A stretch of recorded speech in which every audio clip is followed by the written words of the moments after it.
जय हिंद, वंदे मातरम। स्वागत है आप सभी का फ्री एग्जाम जिन यूट्यूब चैनल पर। दोस्तों, अगर आप बिहार विधानसभा सचिवालय सुरक्षा प्रहरी का एग्जाम देने वाले, तो ये वीडियो आपके लिए अति महत्वपूर्ण होगी, जिसमें हमने केवल वही प्रश्न शामिल किया है जो प्रीवियस ईयर में कई बार पूछे गए हैं। तो सभी प्रश्नों को पूरे ध्यान से देखना है।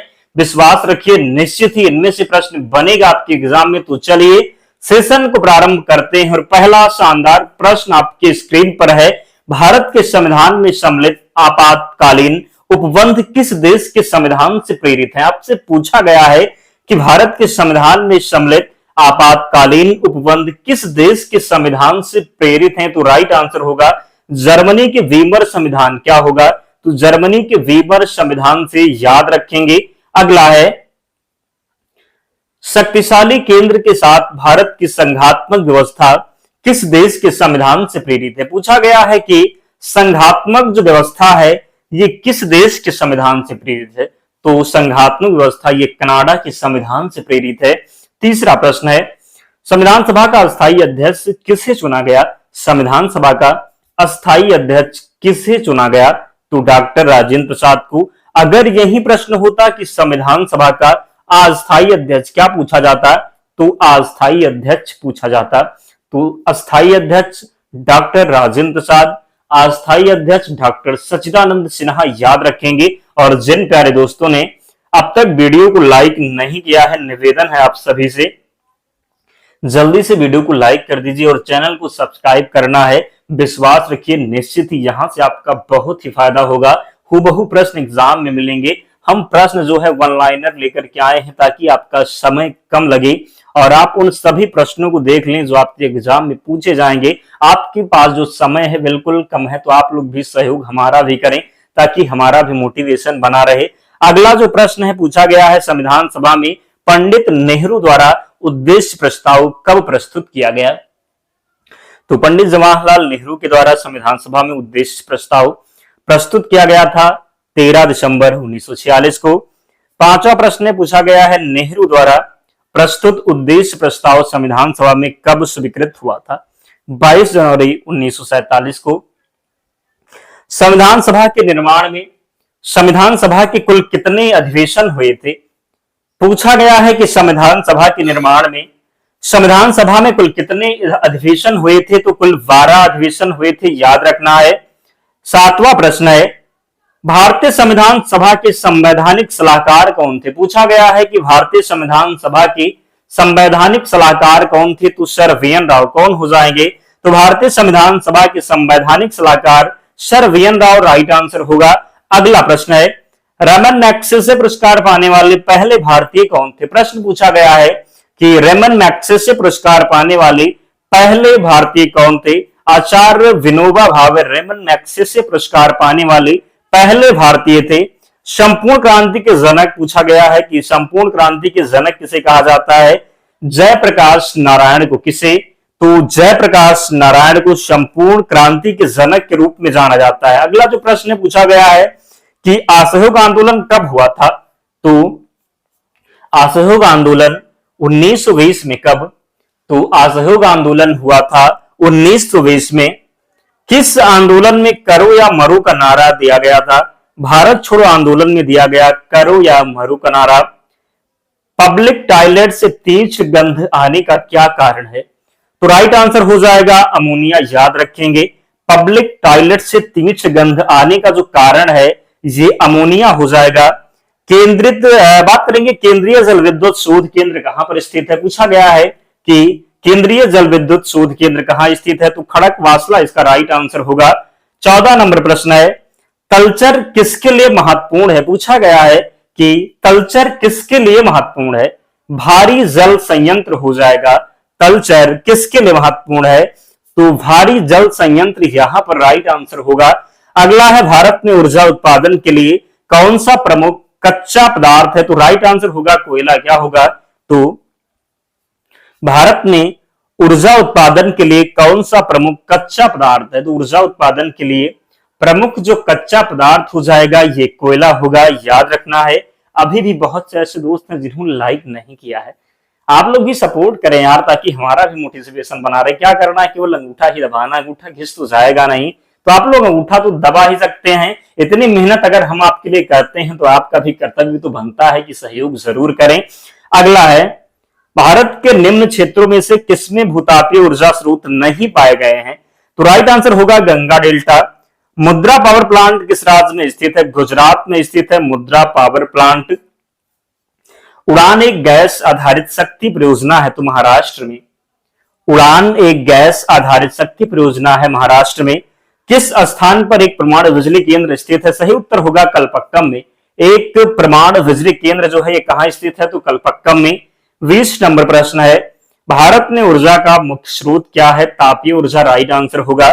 चूना पत्थर का कायांत्रित रूप संगमरमर हो जाएगा। चूना पत्थर का कायांत्रित रूप संगमरमर। औषधि शिलों का दूसरा नाम अस्त्रित है। स्लेट और संगमरमर है तो कायांत्रित चट्टान है। रूपांतरित चट्टानों की उत्पत्ति कहां से होती है? तो आग्नेय और तलछटी चट्टानों से। पेट्रोलियम के चट्टानों में पाया जाता है प्राचीन। संस्कृत चट्टानों में पेट्रोलियम पाया जाता है। संवेग परिवर्तन की दर किसके बराबर होती है? बल के बराबर होती है संवेग परिवर्तन की दर। न्यूटन का प्रथम नियम किसे प्रभावित करता है? जड़त्व को परिभाषित करता है। न्यूटन का प्रथम नियम किसे प्रभावित करता है? तो न्यूटन का प्रथम नियम जड़त्व को प्रभावित करता है। किसकी उपस्थिति के कारण ब्लैक बोर्ड तथा कागज पर लिखना संभव है? तो घर्षण की उपस्थिति के कारण। कमानी तुला के सिद्धांत पर कार्य करती है तो हुक के नियम पर। जेट इंजन के सिद्धांत पर कार्य करता है तो जेट इंजन काम करता है रेखीय संवेग संरक्षण के सिद्धांत पर। रॉकेट के सिद्धांत पर कार्य करता है संवेग संरक्षण के सिद्धांत पर रॉकेट कार्य करता है। मुस्लिम लीग की स्थापना ढाका में हुई। बांग्लादेश की जो राजधानी है क्या है? तो ढाका है। मुस्लिम लीग का प्रथम अध्यक्ष आगा खां थे। मुस्लिम लीग के प्रथम अध्यक्ष आगा खां। शेरे पंजाब के नाम से कौन प्रसिद्ध था? तो लाला लाजपत राय। महाराष्ट्र में गणपत उत्सव को किसने प्रारंभ किया था? तो सही उत्तर होगा बाल गंगाधर तिलक ने। पटना में किस सिख गुरु का जन्म हुआ था? तो गुरु गोविंद सिंह का जन्म पटना में हुआ था।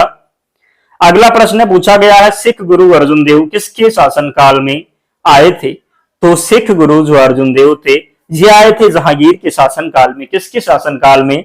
तो सिख गुरु अर्जुन देव किसके शासनकाल में आए थे? जहांगीर के शासनकाल में आए थे सिख गुरु अर्जुन देव। किस सिख गुरु ने खालसा पंथ की स्थापना की थी? गुरु गोविंद सिंह ने। महावीर की माता का नाम त्रिशला था। राजा राममोहन राय किसके संस्थापक थे? ब्रह्म समाज के संस्थापक थे। रामकृष्ण मिशन की स्थापना किसने की थी? स्वामी विवेकानंद ने। आर्य समाज के संस्थापक कौन थे? स्वामी दयानंद सरस्वती। संत कबीर का जन्म कहां हुआ था? तो वाराणसी में हुआ था संत कबीर का जन्म। महावीर का जन्म किस राज्य में हुआ था? तो महावीर का जन्म हुआ था क्षत्रिय। बुद्ध किस वंश से संबंधित थे? तो मौर्य वंश से संबंधित थे। जो बात करेंगे बुद्ध, यहां पर पूछा गया महावीर का जन्म किस राज्य में हुआ था? तो क्षत्रिय। अगला है, ज्ञान प्राप्ति से पूर्व महावीर का नाम क्या था? वर्तमान। चतुर्थ पीढ़ी का मुख्य अव्यय था तो वृहद एकीकृत परिपथ। सामान्य रूप से प्रयुक्त किया जाने वाला computer digital computer right answer होगा। भारत में सर्वप्रथम दिखाई देने वाला कंप्यूटर सीब्रेन है। एकीकृत परिपथ के आविष्कार से किस पीढ़ी का जन्म हुआ? तृतीय पीढ़ी का। कंप्यूटर के मुख्य सिस्टम बोर्ड को क्या कहते हैं? तो मदरबोर्ड। प्रिंटर और मॉनिटर जैसे पेरिफेरल उपकरणों को क्या कहा जाता है? तो हार्डवेयर। कौन सा सिस्टम कंपोनेंट कंप्यूटर का मस्तिष्क होता है? सीपीयू राइट आंसर होगा। कंप्यूटर प्रिंटर किस प्रकार डिवाइस है? तो ये आउटपुट डिवाइस है। कंप्यूटर में बिल्ट परमानेंट मेमोरी को क्या कहते हैं? तो रोम कहते हैं, जिसको आप रीड ओनली मेमोरी ROM यानी कि रीड ओनली मेमोरी। कंप्यूटर को बनाने वाले फिजिकल कंपोनेंट को क्या कहते हैं? तो हार्डवेयर कहते हैं फिजिकल कंपोनेंट को। सबसे बड़ा महाद्वीप कौन सा है? एशिया महाद्वीप है। सबसे छोटा महाद्वीप कौन सा है? तो ऑस्ट्रेलिया महाद्वीप है। सबसे बड़ा महासागर कौन सा है? तो प्रशांत महासागर है।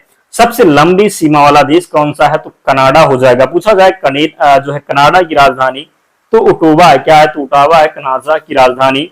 अगला है, सबसे अधिक ऊंचाई पर स्थित युद्ध स्थल कौन सा है? सबसे अधिक ऊंचाई पर स्थित युद्ध स्थल की बात करेंगे तो सियाचिन ग्लेशियर राइट आंसर होगा। सबसे गहरी नदी घाटी कौन सी है? भागीरथी और अलकनंदा। सर्वाधिक शहरी क्षेत्र वाला राज्य महाराष्ट्र हो जाएगा क्या? तो सर्वाधिक शहरी क्षेत्र वाला राज्य महाराष्ट्र है, याद रखेंगे। सबसे बड़ा प्राकृतिक बंदरगाह मुंबई है। सबसे लंबी तटरेखा वाला राज्य गुजरात हो जाएगा। भाषा के आधार पर राज्यों का पुनर्गठन किस वर्ष में किया गया था? तो भाषा के आधार पर राज्यों का पुनर्गठन 1956 में किया गया था। प्रथम भाषाई राज्य किसे बनाया गया? तो आंध्र प्रदेश को। पांचेरी को किस वर्ष भारतीय संघ में सम्मिलित किया गया? 1962 में। हिमाचल प्रदेश को राज्य का दर्जा प्रदान किया गया तो 1970 में। किस वर्ष में सिक्किम को राज्य का दर्जा दिया गया? तो 1975 में सिक्किम को राज्य का दर्जा दिया गया। उत्तराखंड राज्य के सृजन के समय 11वें वित्त आयोग ने इसे किस राज्य का दर्जा दिया? तो विशेष वर्ग का राज्य। सन्यासी विद्रोह का उल्लेख किसके उपन्यास में है? बंकिम चंद्र चटर्जी। 1857 ईस्वी में किसने इंग्लैंड में भारतीय सुधार समिति की स्थापना की? दादा भाई नौरोजी राइट आंसर होगा। 1857 के मामले की जांच हेतु किसको नियुक्त किया गया था? फील्ड कमीशन को। किसे? तो 1857 के मामले की जांच हेतु किसको नियुक्त किया गया था? फील्ड कमीशन राइट आंसर होगा। किस सैनिक ने बैरकपुर में गाय की चर्बी वाले कारतूस को मुंह से काटने से मना किया था? तो मंगल पांडे ने। मंगल पांडे को फांसी कब दी गई थी? 8 अप्रैल 1857 को मंगल पांडे को फांसी दी गई थी। सिख धर्म में सुधार के लिए नामधारी आंदोलन किसके द्वारा चलाया गया? तो सिख धर्म में सुधार के लिए नामधारी आंदोलन चलाया गया था किसके द्वारा? गुरु राम सिंह कूका के द्वारा। महाराष्ट्र के किस सुधारक को लोकहितवादी की संज्ञा प्रदान की गई है? गोपाल हरि देशमुख को लोकहितवादी की संज्ञा प्रदान की गई है। वर्ष 1910 इलाहाबाद में भारत स्त्री महामंडल की स्थापना किसके द्वारा की गई? तो सरला देवी चौधरानी के द्वारा। महिलाओं के उत्थान के लिए आर्य महिला समाज की स्थापना किसके द्वारा की गई? तो पंडित रमाबाई सरस्वती के द्वारा। हाली पद्धत किससे संबंधित है? तो बंधुआ मजदूरी से संबंधित है हाली पद्धत। बहुजन समाज के संस्थापक कौन थे? मुकुंद राव पाटिल बहुजन समाज के संस्थापक थे। भारत में मुस्लिम सुधार आंदोलन का प्रवर्तक किसे माना जाता है? तो मुस्लिम सुधार आंदोलन का प्रवर्तक माना जाता है सर सैयद अहमद खान को। भारतीय अर्थव्यवस्था की मुख्य विशेषता कृषि हो जाएगा राइट आंसर। संयुक्त क्षेत्र की अवधारणा किन क्षेत्रों के संबंध को दर्शाती है? तो निजी व सार्वजनिक क्षेत्र। समाजवादी अर्थव्यवस्था का जनक किसे माना जाता है? कार्ल मार्क्स को। बंद अर्थव्यवस्था से क्या आशय है? आयात निर्यात गतिविधियां न होना। अर्थशास्त्र के क्षेत्र में प्रथम नोबेल पुरस्कार किस वर्ष प्रदान किया गया? तो 1969 में। पादपों में किस रचना के द्वारा जल ऊपर चढ़ता है? तो जाइलम के द्वारा। प्रकाश संश्लेषण की दर किसके प्रकाश में अधिक होती है? तो प्रकाश संश्लेषण की दर किसमें? तो लाल रंग के प्रकाश में अधिक होती है। जीवाणु द्वारा नाइट्रेट को वायुमंडलीय नाइट्रोजन में परिवर्तित करने की प्रक्रिया क्या कहलाती है? तो विनाइट्रीकरण कहलाती है। जीवाणु द्वारा नाइट्रोजन को वायुमंडलीय नाइट्रोजन में परिवर्तित करने की प्रक्रिया विनाइट्रीकरण कहलाती है। किस क्रिया के दौरान सौर ऊर्जा रासायनिक ऊर्जा में परिवर्तित हो जाती है? तो प्रकाश संश्लेषण के दौरान। प्रकाश संश्लेषण पादप की किस कोशिका का होता है? तो क्लोरोप्लास्ट का। कौन सी फसल मिट्टी को अतिरिक्त नाइट्रोजन प्रदान करती है? तो मटर। कौन सा तत्व पौधे के विकास में आवश्यक नहीं है? तो उसका राइट आंसर हो जाएगा सोडियम। काफी पौधे के किस भाग से प्राप्त होती है? बीज से प्राप्त होती है काफी। रेशम के कीट समानता किस पेड़ पर पाले जाते हैं? तो शहतूत पर। वायु प्रदूषण के सूचक लाइकेन हो जाएगा। पुष्प का सहायक किसे कहा जाता है? बाह्य दल पुंज को। अस्थियों में कौन सी प्रोटीन पाई जाती है? ओसिन पाई जाती है अस्थियों में। तो दोस्तों 100 ये प्रश्न थे जो निश्चित ही एग्जाम में पूछे जाएंगे। क्या होगा? तो ये 100 प्रश्न, इनमें से ही प्रश्न एग्जाम में बनेगा। तो इनको 1-2 बार देखना है। पीडीएफ के लिए टेलीग्राम चैनल से जुड़ जाना, लिंक डिस्क्रिप्शन बॉक्स में है, या फिर आप टेलीग्राम पर जाएंगे, सर्च करेंगे फ्री एग्जाम जोन, आपको चैनल मिल जाएगा, ज्वाइन हो जाना। वहां पर आपको सारी पीडीएफ मिल जाएगी। तो जिन्होंने वीडियो को लाइक नहीं किया, लाइक करके ही जाना है। तो मिलते हैं नेक्स्ट वीडियो में। तब तक पढ़ते रहिए, ध्यान रखिए अपना, स्वस्थ और सुरक्षित रहिए। जय हिंद।